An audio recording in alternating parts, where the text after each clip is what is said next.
Now we're going to get into part 2, which is giving rejection. Yeah, we get to reject somebody. Okay, so now I get to vent, I get to rant.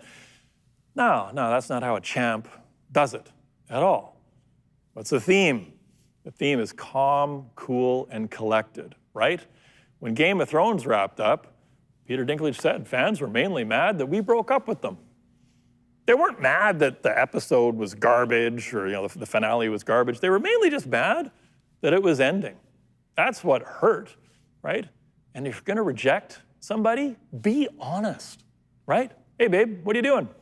Nothing much, really tired, just going to sleep. Now babe, you? I'm in the club standing behind you, right? Like, be honest, just be honest. That is not a screenshot from my phone, just to be clear. And be clear, right? Sometimes I use words I don't understand so I can sound more photosynthesis. It's like, I'm a fan of that kind of humor, right? But be clear, use simple language, and be timely. If you're gonna give somebody bad news, do not do that on a Friday. Don't do that. If it can wait until Monday. Like if it really doesn't matter. And maybe there's a way something will change over the weekend and you can save it. But why ruin their weekend, right?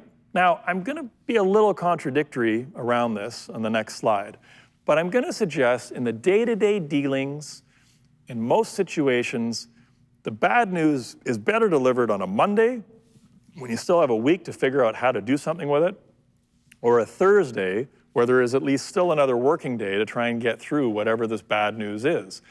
But to roll in at 5:30 or 6 o'clock on a Friday night and hand somebody a big steaming bag of garbage, this is not useful. What are they gonna do with it now? They're just left stuck.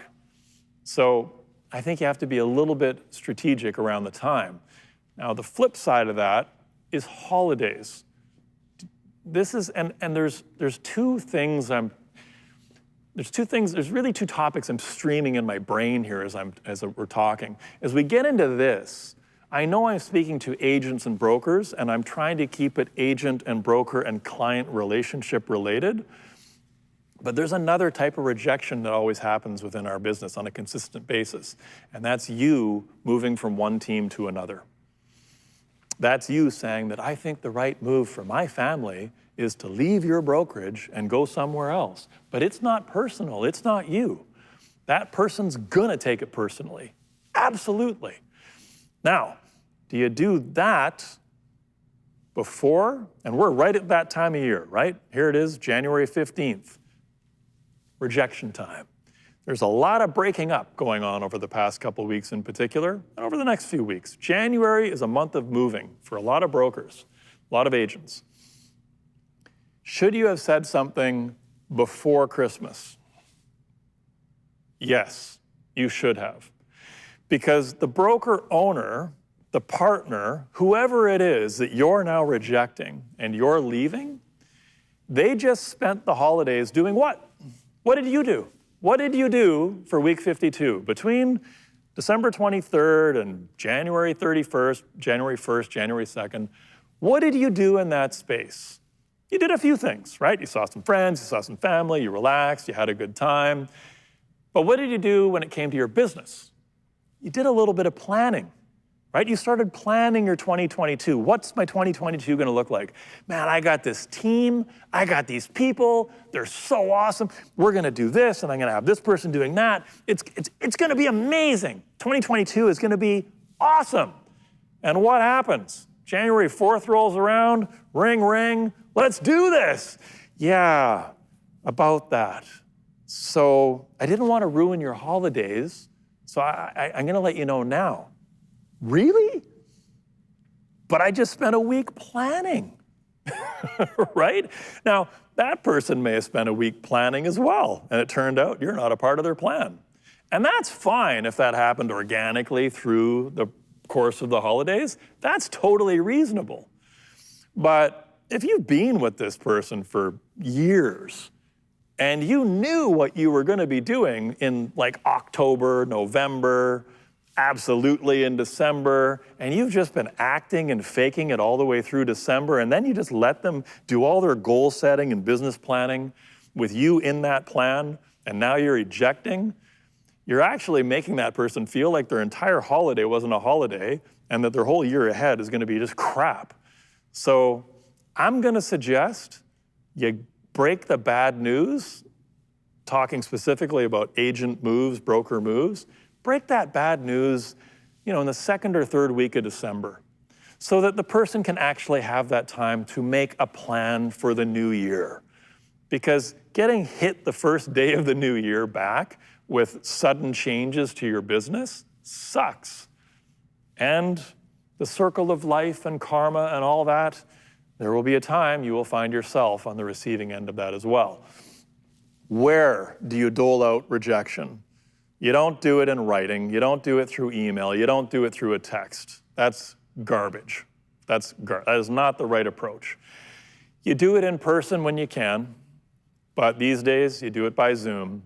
A phone call is okay, but Zoom takes a little more guts. And it's a little better because if you remember from the slide, 55% of what's being conveyed, they're seeing it in your face. If you're genuinely torn with this, if it's like, I'm struggling with this, but I feel like I have to do it, they're gonna see that more than they're gonna hear it, certainly more than they're gonna read it in an email. So again, in person is the honorable way to do this. Same thing with the how, right? In person, Zoom, phone. And quietly and calmly, right?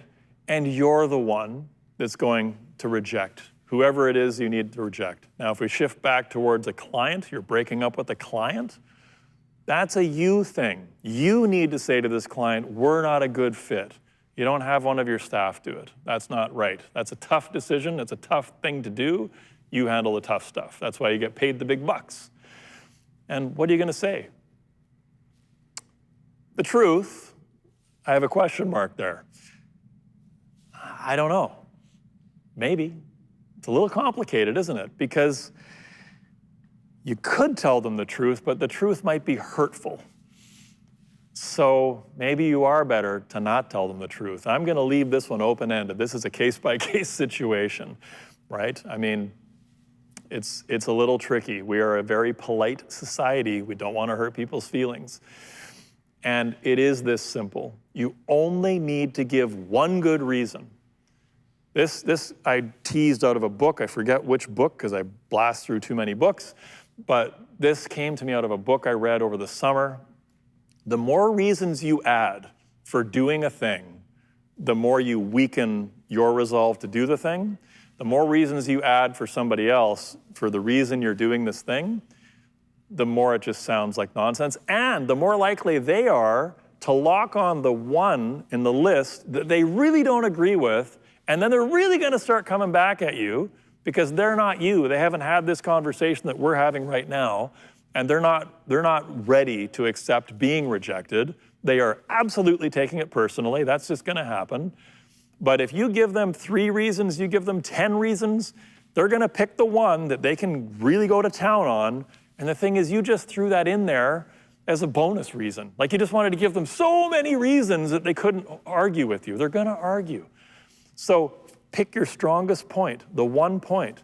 This is why this is happening. This is why this is happening, right?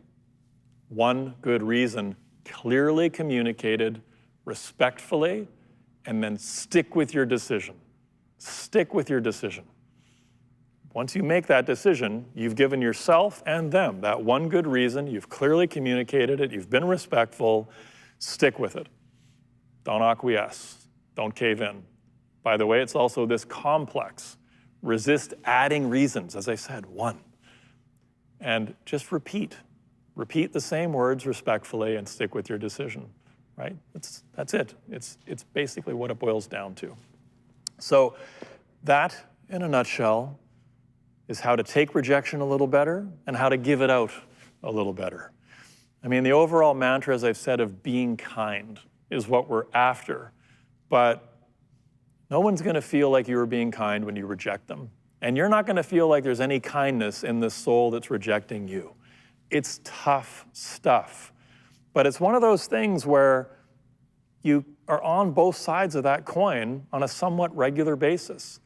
So just keep that in mind. Like, how did I feel when I got rejected by X, Y, and Z in these different scenarios?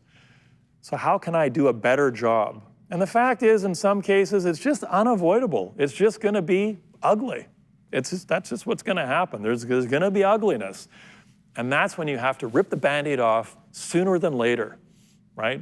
And there's absolutely a couple of people I am speaking specifically to, and it is to do with agent moves that happened in the last week or two that should have happened in December. They absolutely should have, because I'm watching it unfold, right? I've got this sort of seat where I'm one step back and I'm seeing what's happening on this side and I'm seeing what's happening on that side.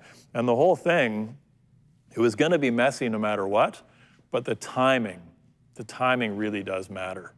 So this year has come and gone. This holiday season has come and gone, and what has happened has happened. But keep this in mind as you move through the course of this year. And if you find yourself in a position where you're looking at making a move, yeah, December, January, February, those are kind of the months that those moves happen. But absolutely, you should count on whoever you're leaving not handling it well. You should expect they're gonna terminate your email address. They're gonna shut your email down overnight. Your access to submit files, your access to anything that brokerage controls is gonna be gone within minutes of you giving them notice. Expect it. Expect it from the unexpected. Oh no, I would never, my owner would never do that. People have their moments. People have their stresses. People have other things happening in their life that compound the situation that you don't even realize. So you can have some really unexpected reactions. You really can. So be prepared. And this is where we get into the conundrum. So I tried to do it the right way. I tried to give them lots of notice. I tried to, exit smoothly. I wanted the rest of my files to fund there and they'd get paid their split and all the rest of it. It's where it's really tricky because while that is the high road and that is the kind thing to do, you also have to be prepared for basically a nuclear strike from the other side. You've got to be prepared for that. So you have to have somebody in your corner that's actually done this before and can understand how we're going to navigate this experience.